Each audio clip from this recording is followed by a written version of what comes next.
नमस्कार दोस्तों, आज हम सुनेंगे अन्नपूर्णा व्रत कथा और आरती। तो आप सभी लोग बड़ी ही श्रद्धा और प्रसन्न चित मन से इस कथा को पूरा अवश्य सुनिएगा। और माता अन्नपूर्णा देवी की कृपा पाना चाहते हैं तो इस कथा को बीच में अधूरा बिल्कुल भी मत छोड़कर जाइएगा। इस कथा को एक बार पूरा अवश्य सुनिएगा। माता अन्नपूर्णा का 21 दिवसीय यह व्रत अत्यंत चमत्कारिक फल देने वाला है।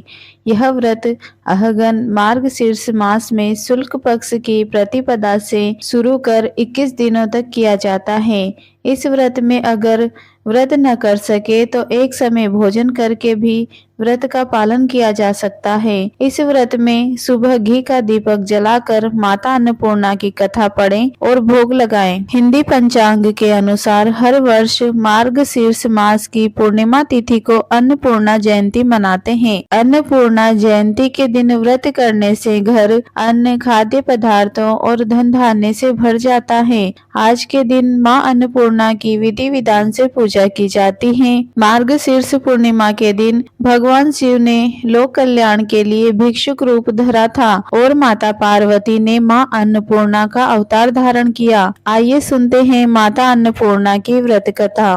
अन्नपूर्णे सदा पूर्णे शंकर प्राण वल्लभे ज्ञान वैराग्य सिद्ध्यर्थ भिक्षाम देहि च पार्वती। माता च पार्वती देवी पिता देवो महेश्वर बांधवा शिव भक्ताश्च स्वदेशो भुवनत्रयम्। एक समय की बात है, काशी निवास धनंजय की पत्नी का नाम सुलक्षणा था। उसे अन्य सब सुख प्राप्त थे, केवल निर्धनता ही उसके दुखों का कारण थी। यह दुख उसे हर समय सताता था। एक दिन सुलक्षणा पति से बोली, स्वामी आप कुछ उद्यम करो तो काम चले। इस प्रकार कब तक काम चलेगा? सुलक्षणा की बात धनंजय के मन में बैठ गई और वह उसी दिन विश्वनाथ शंकर जी को प्रसन्न करने के लिए बैठ गया और कहने लगा, हे देवादिदेव विश्वेश्वर, मुझे पूजा पाठ कुछ नहीं आता, केवल तुम्हारे भरोसे बैठा हूँ। इतनी विनती करके वह 2-3 दिन भूखा प्यासा बैठा रहा।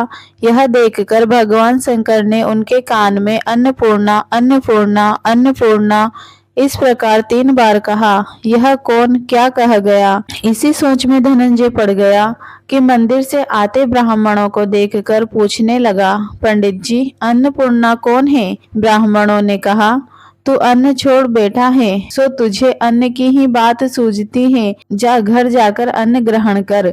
धनंजय घर गया, स्त्री से सारी बात कही। वह बोली, नाथ चिंता मत करो, स्वयं शंकर जी ने यह मंत्र दिया है, वे स्वयं ही खुलासा करेंगे, आप फिर जाकर उनकी आराधना करो। धनंजय फिर जैसा का तैसा पूजा में बैठ गया।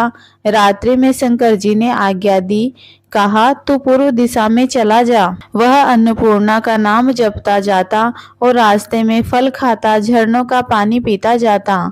इस प्रकार कितने ही दिनों तक वह चलता गया। वहां उसे चांदी सी चमकती वन की शोभा देखने में आई, सुंदर सरोवर देखने में आए। उसके किनारे कितनी ही अप्सराएं झुंड बनाए बैठी थी, एक कथा कहती थी और सब माँ अन्नपूर्णा इस प्रकार बार बार कहती थी। यह अहगन मास की उजेली रात्रि थी और आज से ही व्रत का ये आरंभ था। जिस शब्द की खोज करने वह निकला था वह उसे वहां सुनने को मिला। धनंजय उनके पास जाकर पूछता है, हे देवियों आप यह क्या करती हो? उन सब ने कहा, हम सब माता अन्नपूर्णा का व्रत करती हैं। व्रत करने से पूजा करने से क्या होता है? यह किसी ने किया भी है? इसे कब किया जाए? कैसा व्रत है? यह व्रत कैसा है और कैसी विधि है, मुझसे भी कहो। वे कहने लगी, इस व्रत को सब कोई कर सकते हैं।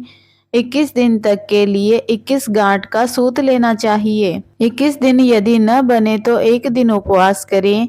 यह भी न बने तो केवल कथा सुनकर प्रसाद ले, निराहार रहकर कथा कहें। कथा सुनने के लिए कोई ना मिले तो पीपल के पत्ते पर सुपारी, पीपल के पत्तों के सामने या घृत कुमारी यानी कि गंवार पाठा वृक्ष के सामने दीपक को साक्षी कर सूर्य, गाय, तुलसी या महादेव को बिना कथा सुनाए मुख में दाना न डालें। यदि भूल से कुछ पड़ जाए तो 1 दिवसीय उपवास करें। व्रत के दिन क्रोध न करें और झूठ न बोले। धनंजय बोला, इस व्रत के करने से क्या होगा? वे कहने लगी, इसके करने से अंधों को नेत्र मिले, लूलों को हाथ मिले, निर्धन के घर धन आए, बांझी को संतान मिले, मूर्ख को विद्या आए। जो जिस कामना से व्रत करे माँ उसकी इच्छा पूरी करती है। वह कहने लगा, बहनों, मेरे भी धन नहीं है, विद्या नहीं है, कुछ भी तो नहीं है। मैं तो दुखिया ब्राह्मण हूँ, मुझे इस व्रत का सूत दोगी? हाँ भाई, तेरा कल्याण हो, तुझे देंगी। ले इस व्रत का मंगलसूत्र ले। धनंजय ने व्रत किया। व्रत पूरा हुआ तभी सरोवर में से 21 खंड की सुवर्ण सीढ़ी हीरा मोती जड़ी हुई प्रकट हुई। धनंजय जय अन्नपूर्णा कहता जाता। इस प्रकार कितनी ही सीढ़ियां उतर गया तो क्या देखता कि करोड़ों सूर्य से प्रकाशमान अन्नपूर्णा का मंदिर है। सामने सुवर्ण सिंहासन पर माता अन्नपूर्णा विराजमान है। सामने भिक्षा हेतु शंकर भगवान खड़े हैं। देवांगनाएं चंवर ढुलाती हैं। कितनी ही हथियार बांधे पहरा देती हैं। धनंजय दौड़कर जगदम्बा के चरणों में गिर गया। देवी उसके मन का क्लेश जान गई। धनंजय कहने लगा, माता, आप तो अंतर्यामी हो, आपको अपनी दशा क्या बताऊं? माता बोली, मेरा व्रत किया है, जा, संसार तेरा सत्कार करेगा। माता ने धनंजय की जीवा पर बीज मंत्र लिख दिया। अब तो उसके रोम रोम में विद्या प्रकट हो गई। इतने में क्या देखता है कि वह काशी विश्वनाथ के मंदिर में खड़ा है। माँ का वरदान ले धनंजय घर आया। सुलक्षणा से सब बात कही। माताजी की कृपा से उसके घर में संपत्ति उमड़ने लगी। छोटा सा घर बहुत बड़ा गिना जाने लगा। जैसे शहद के छत्ते में मक्खियां जमा होती हैं, उसी प्रकार अनेक सगे संबंधी आकर उसकी बड़ाई करने लगे। कहने लगे, इतना धन और इतना बड़ा घर, सुंदर संतान नहीं, तो इस कमाई का कौन भोग करेगा? सुलक्षणा से संतान नहीं है, इसीलिए तुम दूसरा विवाह करो। अनिच्छा होते हुए भी धनंजय को दूसरा विवाह करना पड़ा और सती सुलक्षणा को शोक का दुख उठाना पड़ा। इस प्रकार दिन बीतते गए। फिर अहगन मास आया। नए बंधन से बंधे पति से सुलक्षणा ने कहलाया कि हम व्रत के प्रभाव से सुखी हुए, इस कारण यह व्रत छोड़ना नहीं है। यह माताजी का प्रताप है जो हमें इतने संपन्न और सुखी है। सुलक्षणा की बात सुन धनंजय उसके वहां आया और व्रत में बैठ गया। नई बहू को इस व्रत की खबर नहीं थी। वह धनंजय के आने की राह देखती रही। दिन बीतते गए और व्रत पूर्ण होने में 3 दिवस बाकी थे कि नई बहू को उसके मन में ईर्ष्या की ज्वाला धधक रही थी। सुलक्षणा के घर आ पहुंची और उसने वहां भगदड़ मचा दी। वह धनंजय को अपने साथ ले गई। नए घर में धनंजय को थोड़ी देर के लिए निंद्रा आ गई। इसी समय नई बहू ने उसका व्रत का सूत तोड़कर आग में फेंक दिया। अब तो माताजी का कोप जाग गया। घर में अकस्मात आग लग गई। सब कुछ जलकर खाक हो गया। सुलक्षणा जान गई और पति को फिर अपने घर ले आई। नई बहू रूठ कर पिता के घर जा बैठी। पति को परमेश्वर मानने वाली सुलक्षणा बोली, नाथ, बड़बड़ाना नहीं, माताजी की कृपा अलौकिक है।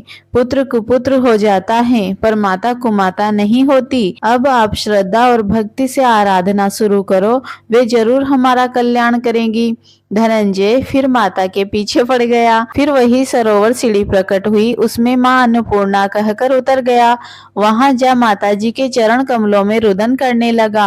माता प्रसन्न हो बोली, यह मेरी सुवर्ण की मूर्ति ले, उसकी पूजा करना, तू फिर सुखी हो जाएगा। जा, मेरा आशीर्वाद है तुझे। तेरी स्त्री सुलक्षणा ने श्रद्धा से मेरा व्रत किया है, मैंने उसे पुत्र दे दिया। धनंजय ने आंखें खोली तो खुद को काशी विश्वनाथ के मंदिर में पाया।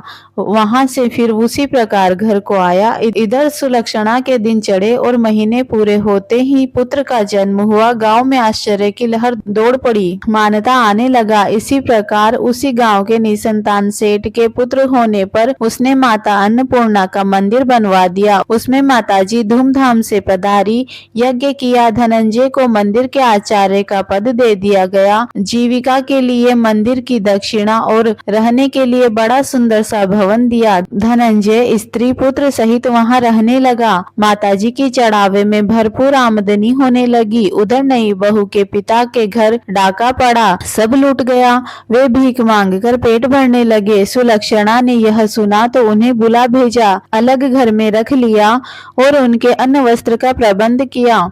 धनंजय, सुलक्षणा और उसका पुत्र माताजी की कृपा से आनंद से रहने लगे। माताजी ने जैसे इनके भंडार भरे वैसे ही सबके भंडार भरे। अन्नपूर्णा माता की आरती। बारंबार प्रणाम मया, बारंबार प्रणाम। जो नहीं ध्यावे तुम्हें अंबिके, कहाँ उसे विश्राम। अन्नपूर्णा देवी नाम तिहारो, लेते होत सब काम। बारंबार प्रणाम मया तुम्हें, बारंबार प्रणाम। प्रलय युगांतर और जन्मांतर, कालांतर तक नाम। सुरों की रचना करती, कहाँ कृष्ण कहाँ राम। बारंबार प्रणाम मया तुम्हें, बारंबार प्रणाम। चूमहि चरण चतुर चतुरानन, चारु चक्रधर श्याम। चंद्रचूड़ चंद्रानन, चाकर शोभालक ही ललाम। बारंबार प्रणाम मया, बारंबार प्रणाम। देवी देव दयनीय दशा में, दया दया तब नाम। त्राहि त्राहि शरणागत वत्सल, शरण रूप तब धाम। बारंबार प्रणाम मया, बारंबार प्रणाम। श्री हीम श्रद्धा, श्री ए विद्या, श्री क्लीम कमला कांति। भ्रांति मयि कांति, शांतिमयी वर दे तू निष्काम। बारंबार प्रणाम मया, बारंबार प्रणाम। बारंबार प्रणाम मया, बारंबार प्रणाम। बोलो अन्नपूर्णा माता की जय।